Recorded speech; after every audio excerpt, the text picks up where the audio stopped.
and subscribe to Maulana Munawar Hussain Siddiqui.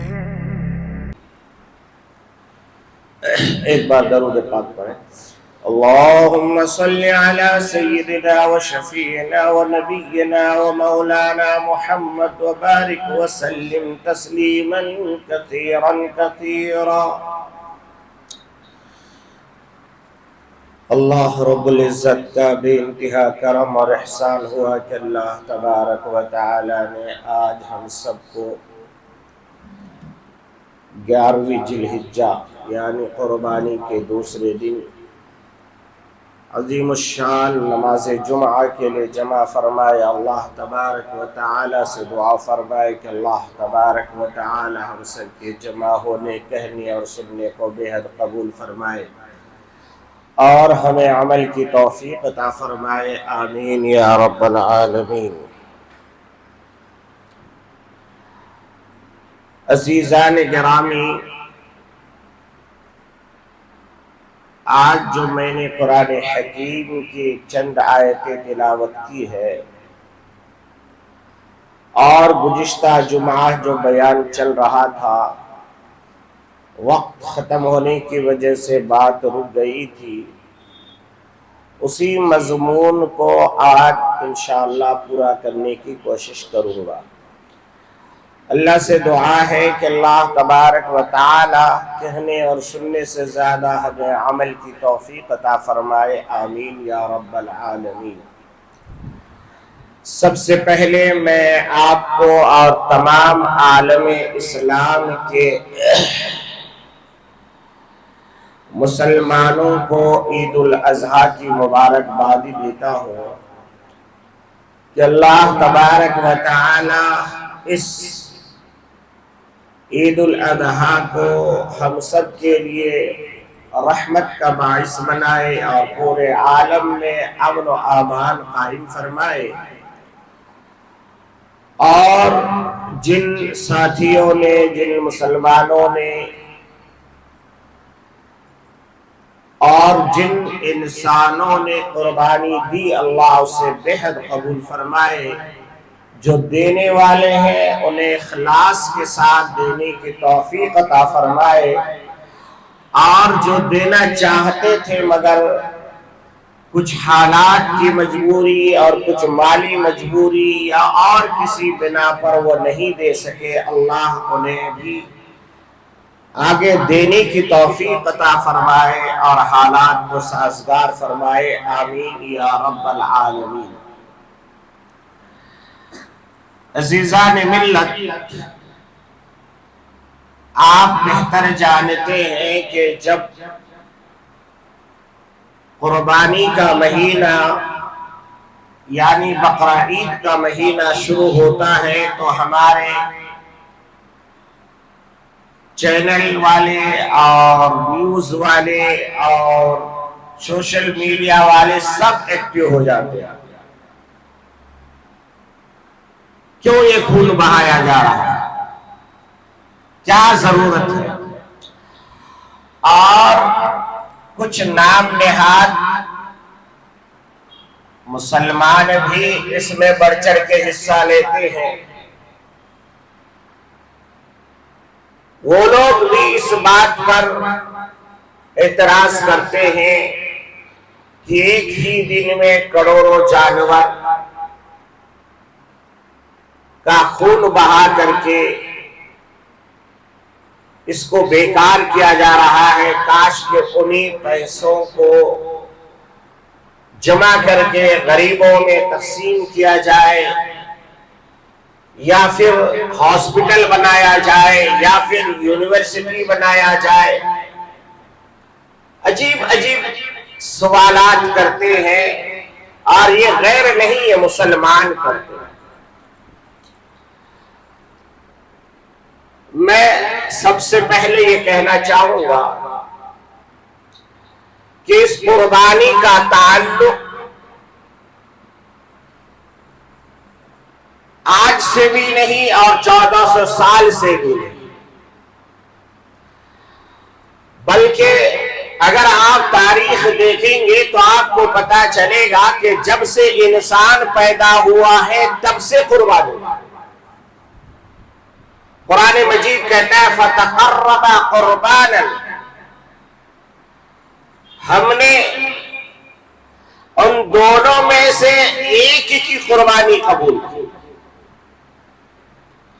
یعنی حضرت آدم کے جو دو بیٹے حابیل اور قابیل تھے، ان دونوں کو حکم ہوا تھا کہ تم اپنی اپنی طرف سے قربانی کرو، تو ان دونوں نے قربانی دی مگر ایک کی قبول ہوئی ایک کی نہیں ہوئی۔ تو معلوم یہ ہوا کہ قربانی کا تعلق جتنا یہ انسان پرانا ہے اتنا ہی یہ قربانی کی تاریخ پرانی ہے۔ اب آئیے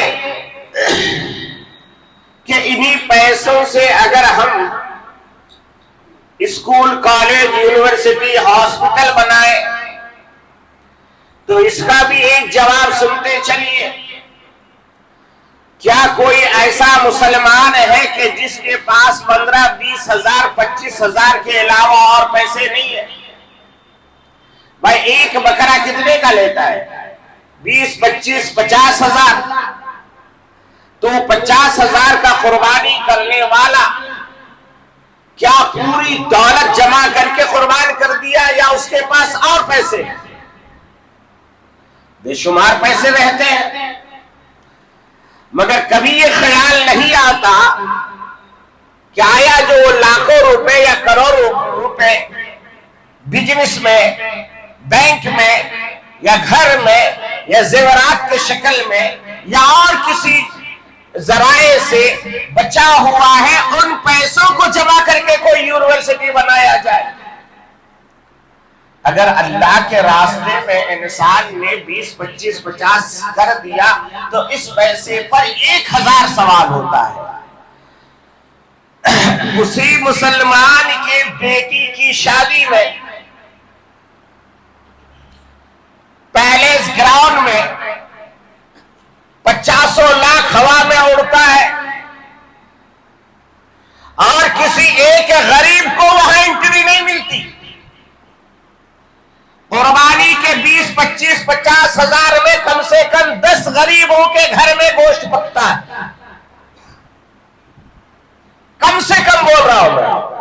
ورنہ ماشاءاللہ آپ جیسے بہت سارے اللہ والے لوگ ہیں جنہوں نے اپنے پورے بکرا اللہ کے راستے میں قربان کر دیا، ذبح کیا، گوشت کا پوٹلی بنایا اور لیا کے غریبوں میں ڈال دیا، غریبوں کے گھر پہنچائے۔ ان بچوں سے پوچھئے جن کو مہینے مہینے گوشت کی شکل دیکھنا نصیب نہیں ہوتا، وہ قربانی میں کتنے خوش ہوتے ہیں۔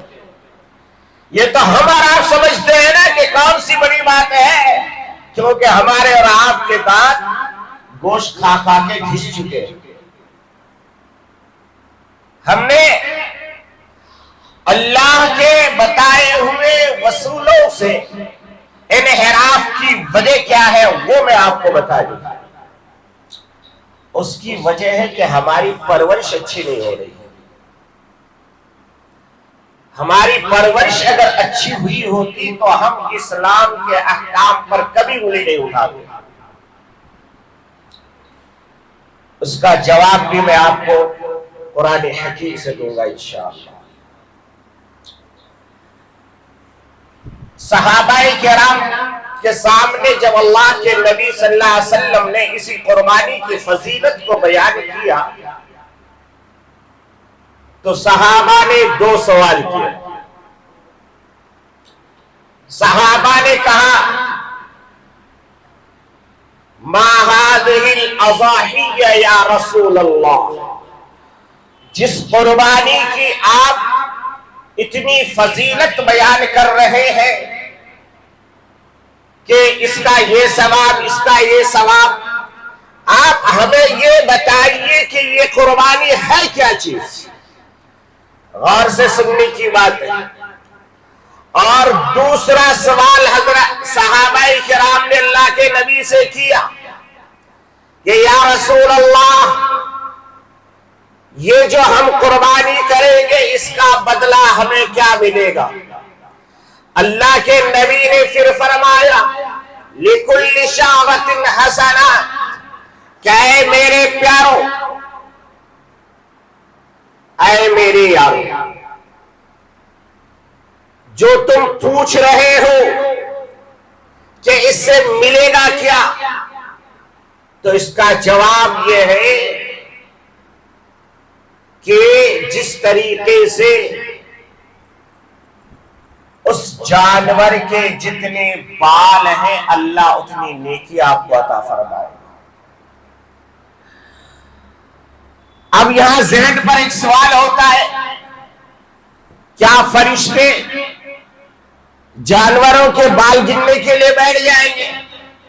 جیسے بینک میں آپ چلان بھرتے ہیں پیسہ نکالنے کے لیے، بینک والا پہلے مشین میں گنتا ہے، پھر ہاتھ میں گنتا ہے، اس کے بعد دیتا ہے۔ تو یہاں پر اللہ کے نبی نے کیا کہا؟ لِكُلِّ شَعْرَةٍ حَسَنَاتٍ، کیا ہے لوگوں، اگر قربانی کرو گے تو اتنا نیکیاں آپ کو ملے گی، تو کیا جانور کے بال گنے جائیں گے اور تب نیکیاں دی جائے گی؟ نہیں، یہ ایک محاورہ ہے، یہ ایک محاورہ ہے، یہ ایک تشبیہ ہے کسی چیز کی کثرت کو بیان کرنے کے لیے، کسی چیز کی زیادتی کو بیان کرنے کے لیے۔ جیسے مثال کے طور پر آپ اپنے بچے کو کہتے ہیں بیٹا یہ کام کر دینا، پھر تھوڑی دیر کے بعد آ کے کہتے ہیں بیٹا یہ کام کر دینا، مگر بیٹا آپ کے موبائل میں گم ہے۔ باپ نے 10 بار کہا، پھر باپ کام پہ چلا گیا، شام میں آیا تو دیکھا وہ کام نہیں ہوا، مارے غصے کے باپ کہتا ہے تجھے میں نے 70 بار کہا کہ یہ کام کر، تو تب بھی نہیں کیا۔ تو کیا اس کا باپ 70 مرتبہ کہا تھا گن کر کے؟ نہیں، بلکہ اس کا مطلب ہے کہ بہت مرتبہ میں نے کہا پھر بھی نہیں کیا، تو 70 کہہ دیتا، کبھی کہتا ہے 100 دفعہ کہا نا جی تم کو۔ جیسے ہوتا ہے نا، مؤذن صاحب سے کسی نے کہا بھائی یہ صاف کرو یہ صاف کرو، بیچارہ نہیں کر سکا، ہمارا غصہ کہیں پر آئے یا نہ آئے مؤذن کے اوپر ضرور آتا ہے۔ کسی بھی آدمی کا اس کا ظرف دیکھنا ہو تو مؤذن کے ساتھ اس کا معاملہ دیکھ لینا، کسی صدر کا، سیکریٹری کا، محلے والے کا اگر غصہ دیکھنا ہو تو کسی مسجد کے مؤذن کے ساتھ میں اس کا رویہ دیکھ لینا، سمجھ میں آئے گا، اور اس سے یہ اندازہ بھی لگ جائے گا کہ یہ دیندار کتنا ہے۔ بہرحال یہ کثرت کو بیان کرنے کے لیے ہے کہ اللہ کے نبی نے فرمایا لِكُلِّ شَعْرَةٍ حَسَنَاتٍ، یعنی بالوں کے بدلے میں نیکیاں ملے گی، نیکیاں بالوں کے بدلے میں نہیں بلکہ لا متناہی، اتنی ملے گی جس کی کوئی انتہا نہیں۔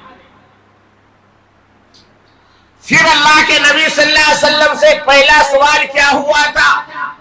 ما هذه الاضاحی یا رسول اللہ، یہ قربانی کیا چیز ہے؟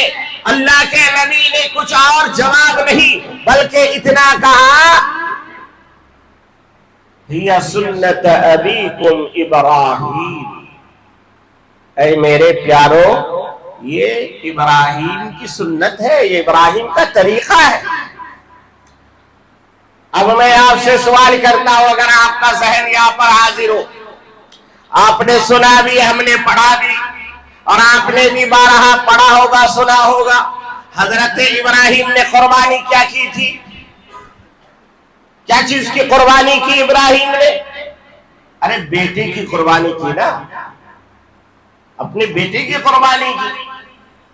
اور ہم کیا کر رہے ہیں؟ ہم بیٹے کی قربانی کر رہے ہیں، ہم تو قربانی کر رہے ہیں جانور کی، ہم قربانی کر رہے ہیں اونٹ کی، بھینس کی، گائے کی، بیل کی، دمبے کی، چھیلے کی، بکرے کی، مگر کیا کہا جا رہا ہے؟ اللہ کے نبی نے فرمایا ہیا سنت ابیکم ابراہیم، یہ تمہارے ابا حضرت ابراہیم علیہ الصلوۃ والتسلیم کی سنت ہے۔ اب اس کو سمجھنے کے لیے یہاں پر آپ اپنے ذہن کو روکیے اور آگے چلیے۔ اللہ کے نبی صلی اللہ علیہ وسلم، میرے آقا محمد عربی صلی اللہ علیہ وسلم نے جو ہمیں جو پیغام پہنچایا ہے اس میں ایک بات ضروری ہے کہ قربانی کرنے سے پہلے قربانی کا طریقہ سیکھو، قربانی کرنے سے پہلے قربانی کا جذبہ پیدا کرو، اور وہ جذبہ کہاں سے پیدا ہوگا؟ وہ جذبہ پیدا ہوگا اپنی ماں کی گود سے۔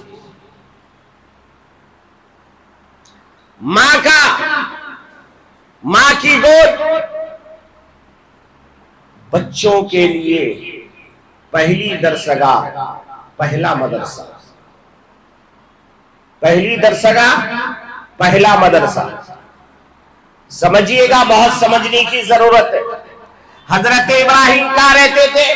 حضرت ابراہیم رہتے تھے اس فلسطین میں جہاں آج ایک ایک دانہ، ایک ایک بوند پانی کے لیے انسان ترس رہا ہے۔ اور حضرت اسماعیل کہاں رہتے تھے؟ حضرت اسماعیل وہاں پر پرورش پا رہے ہیں جہاں کے زمزم سارے عالم میں پھیل رہا۔ اس زمزم کو کبھی سوچیا، پوری دنیا کے انسان پیتا ہے مگر زمزم پہ کبھی کمی نہیں آتی۔ حضرت ابراہیم کبھی کبھی آتے ہیں اپنے بیٹے کے پاس، پرورش باپ نہیں کر رہا ہے، ماں کر رہی ہے۔ ماں کے پاس حضرت ابراہیم کی پرورش ہو رہی ہے۔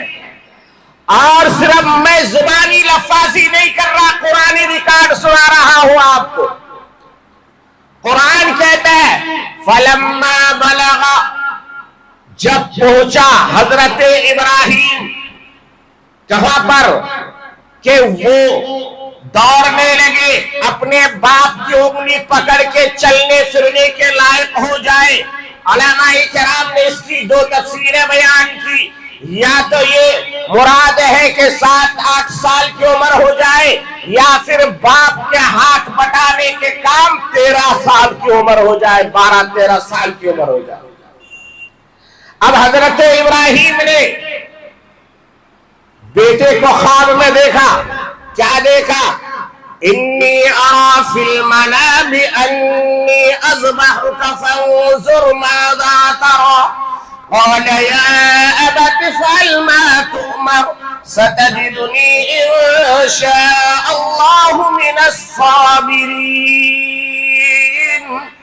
حضرت ابراہیم نے اپنے لختے جگر، اپنے نور نظر، اپنے جگر کے ٹکڑے حضرت اسماعیل کو بلا کر کے کہا، اے میرے پیارے بیٹے، میں آج رات خواب دیکھتا ہوں اور خواب میں یہ دیکھ رہا ہوں کہ میں انی ارا فی المنام انی اذبحک، اے میرے پیارے بیٹے میں خواب میں دیکھتا ہوں، کیا دیکھتا ہوں کہ میں اپنے ہاتھوں سے تمہیں ذبح کر رہا ہوں، تیرے گلے پہ چھری چلا رہا ہوں۔ وہ بیٹا اگر آج کا بیٹا ہوتا کہتا، بڈھے تو سکیا گیا ہے، پہلے تو میری ماں کا حق ادا نہیں کیا، شادی کر کے چھوڑ دیا، اور جب میں پیدا ہوا تو بچپن میں مجھے یہاں لا کے چھوڑ دیا، تو رہتا ہے کہیں اور، میں رہتا ہوں کہیں اور۔ یہ آج کا بیٹا ہوتا تو یہ کہتا، مگر پرورش کہاں ہو رہی ہے؟ پرورش ہو رہی ہے حضرت ہاجرہ کے گود میں۔ ماں کی تاثیر دیکھیے، ماں کا مقام دیکھیے، ماں نے پرورش ایسی کی، بیٹا ایک لمحہ ضائع کیے بغیر۔ نہیں تو آج کا بیٹا ہوتا کہتا ہے تیرا دماغ کا اسکرو تھوڑا ڈھیلا ہو گیا، تجھے نماز جانا پڑے گا، 95 کی عمر ہو گئی تیری، آخری سہارا ہوں میں تیرا، تیرے نام کو آگے بڑھانے کے لیے بھی میں چاہیے اور تو مجھے قربان کرنا چاہتا ہے۔ مگر وہ نور نظر، وہ لختے جگر کہتا ہے قال یا ابت افعل ما تؤمر، اے میرے پیارے ابو جان، آپ کر گزریے جس کا آپ کو حکم مل رہا ہے، آپ اس پہ 1 منٹ کی بھی تاخیر مت کیجئے، رہا میرا معاملہ تو پھر دیکھ لیجئے، ستجدنی انشاء اللہ من الصابرین۔ پیارا بیٹا کہتا ہے اے ابو جان، میرا معاملہ چھوڑ دیجئے، میں انشاءاللہ صبر کروں گا، اور مجھے آپ صبر کرنے والوں میں سے پائیں گے۔ میں یہاں پر آپ کو بتا دینا چاہتا ہوں، یہ تاثیر ہے ماں کی پرورش کی، حضرت ہاجرہ کی پرورش کی۔ حضرت ہاجرہ نے بیٹے کو اس لیول پر پہنچا دیا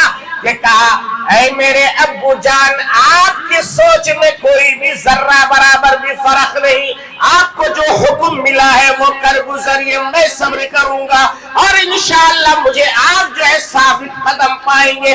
پھر قرآن کیا کہتا ہے، فلما اسلم، دونوں کے دونوں جب عزم مصمم لے کے تیار ہو گئے اور مکمل تیاری کر لیے۔ اب یہاں پر رکے 2 منٹ، یہ واقعہ جو ہوا وہ بعد میں سناؤں گا۔ حضرت اسماعیل جوان ہو گئے، حضرت اسماعیل جوان ہو گئے، شادی ہو گئی، اور حضرت ابراہیم کا ہے فلسطین میں۔ آئے اپنے بیٹے کے گھر، آئے تو دیکھا کہ بیٹا گھر میں موجود نہیں ہے، بیٹا گھر میں موجود نہیں ہے۔ بہو سے پوچھا، بہو کو معلوم نہیں یہ میرا سسر ہے، کیوں کبھی کبھار آتے تھے، سالوں میں آتے تھے۔ تو بہو سے پوچھا کہاں ہے اسماعیل؟ کہا وہ شکار کے لیے گئے ہیں۔ کیسا گزر رہا ہے گھر میں؟ کیسا گزر رہا ہے گھر میں؟ بہو نے کہا بڑے میاں صاحب کیا کہیے، بڑی تکلیف ہے، پریشانیوں سے گزر بسر ہو رہا ہے، کھانے کو کھانا نہیں، رہنے کو ٹھکانا نہیں۔ بڑے میاں کہنے لگے جب اسماعیل آئے تو سلام کہنا اور کہہ دینا بڑے میاں آئے تھے، چوکھٹ بدلنے کے لیے کہہ کے گیا ہے، چوکھٹ برابر نہیں ہے۔ حضرت اسماعیل آئے، سارا واقعہ سنایا بیوی نے پاس بیٹھ کر کے۔ کہا پھر کیا کہا انہوں نے؟ کہا کہ گھر کا دروازہ، گھر کا چوکھٹ برابر نہیں ہے، بدلنے کے لیے کہا۔ حضرت اسماعیل نے کہا وہ میرے ابا تھے، حضرت ابراہیم تھے، اور تجھے طلاق دینے کے لیے کہہ کے گئے، تجھے طلاق دینے کے لیے کہہ کے گیا ہے۔ حضرت اسماعیل نے طلاق دے دی، اور پھر دوسری شادی ہوئی، پھر لمبا عرصہ گزرا، پھر حضرت ابراہیم آئے، گھر آئے، پھر وہ اچانک جو ہے دیکھا تو اسماعیل گھر میں موجود نہیں ہے، پھر کہیں گئے ہیں کام کے لیے، شکار کے لیے، کیونکہ وہاں تو غیر ذی زرع عند بیتک المحرم، قرآن کہتا ہے کہ ایسی جگہ ہے وہ جہاں پر ایک دانہ نہیں اگتا، ایک دانہ، سنگلاخ چٹیل میدان، کچھ ڈالو تو بھی اگنے کی وہاں تاثیر نہیں ہے، پتھریلی زمین ہے۔ اب وہاں کے لوگوں کا گزر و بسر تو یا تو شکار کرنا ہے یا پھر کہیں اور سے کچھ انپٹ ہوگا تو کھانا ہے، ورنہ کھانے کا کوئی وہاں پیدا ہونے کا نام نہیں۔ تو پھر بڑے میاں یعنی حضرت ابراہیم نے کہا کہ اسماعیل، کہا کہ نہیں وہ تو کہیں کام سے باہر گئے ہیں، کیا حال ہے بیٹی؟ تو کہا ابا جان پہلے آپ بیٹھیے، حالانکہ پہچانتے نہیں تھے کہ یہ میرا سسر ہے۔ کہا آپ پہلے بیٹھیے، پھر ان کو ٹھنڈا پانی پلایا، اس کے بعد کہا کہ نہیں الحمدللہ بہت اچھا گزر رہا ہے، کیسا گھر کے سارے؟ الحمدللہ بہت اچھا ہے۔ پھر انہوں نے فوراً کہا آپ تو مسافر لگتے ہیں، لائیے تھوڑا سا آپ کے سر میں تیل لگا دو، کنگھی کر دو۔ حضرت ابراہیم کہنے لگا نہیں بیٹی مجھے کہیں اور جانا ہے، اور فوراً نکلتے نکلتے کہہ کے گئے کہ بیٹی اسماعیل آئے تو کہہ دینا گھر کا دروازہ بہت اچھا ہے، اس کی حفاظت کرنا، اس کی حفاظت کرنا، کہہ کے چلے گئے۔ جب اسماعیل علیہ السلام تشریف لائے تو سارا واقعہ سنا کہ ایسے ایسے کوئی بڑے میاں آئے تھے اور انہوں نے ایسا ایسا پورا واقعہ، تو کہا کہ میرے وہ ابا تھے اور انہوں نے کہا ہے کہ تم بہت اچھی ہو، تم بہت اچھی ہو اور تمہاری حفاظت کرنا میری ذمہ داری ہے۔ میرے بھائیوں اپنے اپنے گھر کا ذرا جائزہ لو، آج ہماری بیویوں کا، ہماری بیٹیوں کا، ہماری ماؤں کا کیا حال ہے؟ جہاں 2-4 عورتیں مل جائے اپنے کے شوہر کی برائی کرنے سے کوئی چوکتے نہیں، چھکے پہ چھکا مارتی ہے، چوکے پہ چوکا مارتی ہے۔ ایک نے 2 کہا تو اس نے 10 کہہ دیا۔ ارے جب سے ہم اس گھر میں آئے ہیں نہ سکون کا سانس لیا، نہ کوئی رہنے کا ٹھکانہ، نہ کھانے کا ٹھکانہ۔ پتہ یہ چلا کہ تربیت ہوتی ہے یہاں سے۔ حضرت اسماعیل کو تربیت ان کی ماں نے کی تھی، قربان ہونے کے لیے تیار ہو گئے۔ حضرت حسنین کریمین کا واقعہ دیکھ لیجئے، آپ کو پتا چلے گا۔ حضرت حسنین کریمین رضی اللہ عنہما یہ دونوں کے دونوں صاحبزادے کون ہیں؟ حضرت فاطمہ کے صاحبزادے ہیں۔ آج کسی مدرسے کے صدر کو آپ مدرسے سے نکال دو، کسی مسجد کے صدر سے آپ کہو کہ آپ استعفیٰ دے دیجئے، آپ سے بہتر ایک نوجوان پڑھا لکھا سمجھدار اس علاقے کا سوشل ورکر، اس علاقے کے غریبوں کا مسیحا آیا ہے، ہم لوگ اس کو صدر بنائیں گے۔ قسم خدا کی آپ دیکھ لینا کہ وہ صدر صاحب آپ کے ساتھ کیا حشر کرتا ہے۔ وہ اپنا جو ہے جتنا اسم و سوق ہوگا سب استعمال کرے گا۔ ہو سکتا ہے 2-4 فرضی کیس آپ کے اوپر مقدمہ ڈلوا دے، پولیس سے ڈنڈا کھلوا دے، اور آگے کوئی تنظیم کے سربراہ کو اب ہٹا کے دیکھ لو، آپ کو سمجھ میں آئے گا۔ مگر ارے وہ تو بہت دور کی بات ہے، اس سے بھی آگے آ جاؤ۔ ہمارے جمعیت کا 2 صدر، کسی ایک سے کہیے کہ آپ استعفیٰ دے کے ایک بن جاؤ۔ جماعت کے 2 امیر، کسی ایک کو کہو کہ بھائی آپ اپنے آپ کو قربان کر دیجئے، ایک امیر کے تحت میں ہم آنا چاہتے ہیں۔ قسم خدا کی کوئی نہیں آئے گا، مگر تاریخ گواہ ہے۔ آئیے حضرت حسنین کریمین کے دروازے پر حضرت علی شہید ہو گئے۔ حضرت علی رضی اللہ تعالیٰ عنہ خلیفۃ المسلمین ہے، آپ جو ہے امیر المؤمنین ہیں، اللہ کے نبی صلی اللہ علیہ وسلم کے داماد ہیں، داماد مصطفیٰ بھی ہیں اور خلیفہ بھی ہیں۔ اختلاف کی وجہ سے حضرت علی رضی اللہ تعالیٰ عنہ کہ خلافت راشدہ الگ حصے میں بڑھ گئی، حضرت امیر معاویہ الگ حصے کا حاکم کا اعلان کر دیے، وہ الگ خلافت چلا رہے ہیں۔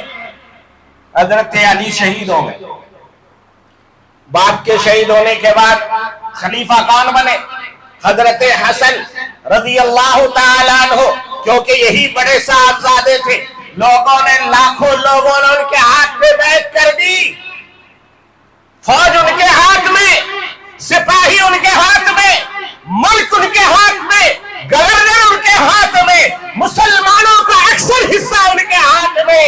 مگر حضرت حسن رضی اللہ تعالیٰ عنہ نے وہ تاریخی کام کیا، قیامت تک آنے والے انسانوں کے لیے ایک رہنمائی ہے۔ انہوں نے کہا امت کو ہم 2 حصے میں بٹنے نہیں دیں گے، ہم امیر معاویہ سے بات کریں گے، اور اس کے بعد اگر امیر معاویہ نہ مانے تو ہم اپنی خلافت سے استعفیٰ دے کر کے ہم اپنا امیر معاویہ کو مانیں گے۔ آج ہے کسی ٹھیکیدار میں یہ ہمت؟ کوئی چھوڑ دے گا اپنا عہدہ، کوئی چھوڑ دے گا اپنی بادشاہت؟ ارے مسجد کے چھوٹا سا منبر کا عہدہ چھوڑنے کے لیے کوئی تیار نہیں ہوتا۔ مگر حضرت حسن رضی اللہ تعالیٰ عنہ نے کیا کیا؟ حضرت امیر معاویہ کے ہاتھ میں بیعت کر لیا اور کہا یہ ساری حکومت آپ کی ہے، میں چاہتا ہوں یہ اسلام کا قلعہ بندی ہو جائے، اسلام میں اختلاف باقی نہ رہے، تاکہ اسلام پھلے اور پھولے اور آگے بڑھے۔ نتیجہ یہ ہوا حضرت امیر معاویہ رضی اللہ تعالیٰ عنہ کی وجہ سے پوری دنیا میں اسلام پھیلا ہے، اسلام ایک مضبوط قلعہ بن گیا۔ پھر کسی کو ہمت نہیں تھی کہ کوئی جو ہے میلی آنکھ سے اسلام کی طرف جو ہے دیکھے اور اسلام کے اوپر انگلیاں اٹھائے۔ آج جو ہم پٹے جا رہے ہیں ہر جگہ، اس کی وجہ یہ ہے کہ ہم اپنے گھر میں بھی اختلاف کی بنیاد ڈال دیا۔ ہم اسلام کو اپنے اوپر چلانا چاہتے ہیں، اسلام پر ہم نہیں چلنا چاہتے۔ بہرحال بات کہیں سے کہیں نکلی، ہو سکتا ہے کسی بڑے لوگوں کو اس سے تکلیف بھی ہو جائے، مگر ہو جائے تو ہمیں کوئی فرق نہیں پڑتا، ہم کسی کا غلام نہیں ہے۔ جو بات حق سمجھتے ہیں اسی کو ہم کہتے ہیں، اور حق کو کہتے کہتے مرنے کی تمنا رکھتے ہیں، جینے کی امید پہ ہم بات نہیں کرتے، مرنے کی خواہش لے کے کرتے ہیں۔ میرے بھائیوں، آپ سے میں گزارش کروں گا، بہرحال یہ قربانی کا معاملہ تھا، اسی لیے کبھی انسان اپنے نفس کی بھی قربانی دینی چاہیے، کبھی انسان اپنی حیثیت کی بھی قربانی دینی چاہیے، صرف جانور کی قربانی نہیں ہوتی ہے۔ کہیں ایسا ہوتا ہے کہ اگر ہمارے نفس کی قربانی کی وجہ سے اسلام کو فائدہ پہنچے، وہ قربانی افضل ہو جائے گی۔ کہیں ہمیں عہدے کی قربانی دینے سے اگر دو گروپ میں اتحاد ہو جائے تو وہاں عہدے کی قربانی دینے کی فضیلت بیان کی جائے گی۔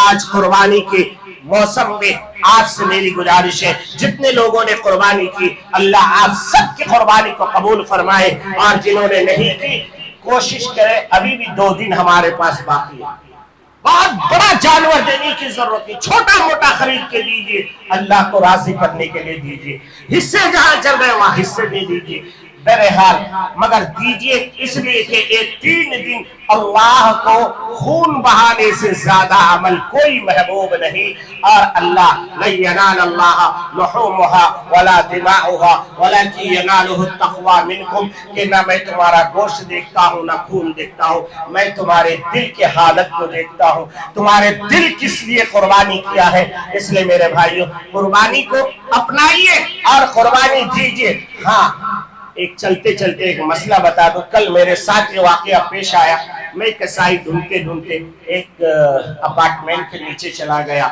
تو وہاں دیکھا کہ ماشاءاللہ 40-50 بکرے قربانی ہو رہے ہیں، اور وہ کسائی میرا دوست بھی تھا، جان پہچان بھی تھا، اس نے مجھ سے وعدہ کیا کہ حضرت 7-8 بجے تک میں آپ کے گھر آ جاؤں گا، قربانی کر دوں گا، ہر سال وہی کرتا ہے۔ بہرحال وہ آیا نہیں، تو میں سوچا شاید کہ پھنس گیا ہوگا، آج تو ان کے کمانے کا دن ہے، 1-2 بار فون کیا نہیں اٹھایا، چھوڑ گیا۔ پھر میرے کسی دوست نے دیکھ کر کے کہا کہ حضرت آپ کا کسائی یہاں پہ، تو میں وہاں گیا، تو وہاں جا کے ایک عجیب و غریب واقعہ مجھے جو ملا وہ آپ کو بتا رہا ہوں، ویسے آپ میں سے کوئی ایسا نہیں ہوگا، مگر اپنے رشتہ داروں کو بتا دیجئے گا۔ کیا ہے کہ ایک بہت اچھا نمازی آدمی، ماشاءاللہ بہت اچھا نمازی، قرآن کی تلاوت کرنے والا، نماز پڑھنے والا، متقی، پرہیزگار، مگر تقریباً اتنے سارے کیا بولتے ہیں اس کے کپورے لے کے بیٹھا ہے، اسے کاٹ رہا ہے۔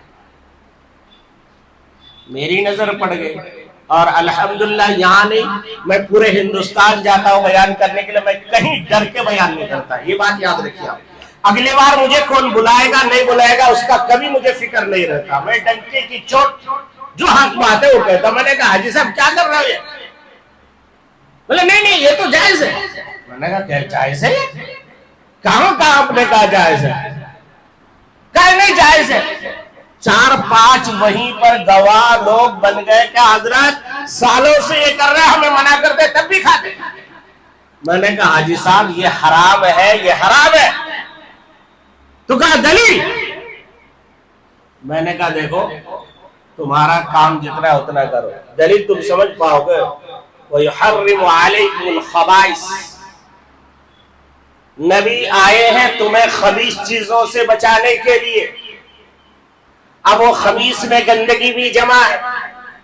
اب یہ بتاؤ کہ یہ سلیٹر ہاؤس اور یہ گوڈان ہے کیا چیز کا؟ منوی کا، مادہ منوی کا، یعنی انسانوں کے جو گٹھلیاں رہتے ہیں، جو جانوروں کے گٹھلیاں رہتے ہیں، اس میں منی جمع ہوتا ہے، منی پیدا ہوتا ہے، وہ گندی چیز ہے، مگر ماننے کے لیے تیار ہے۔ دلیل پر دلیل دیا تب بھی ماننے کے لیے تیار نہیں۔ میرے خیال سے آدھا گھنٹہ لگا مجھے اس بندے کو سمجھانے کے لیے، پھر بھی 2-4 وہ چھپا کے لے گئے۔ تو میرے بھائی ایسا مت کریے، اگر کسی نے ایسا کیا ہے تو وہ غلط ہے، اور وہ ٹکڑا جس کھانے میں بناؤ گے نا وہ پورا کھانا حرام ہو جائے گا۔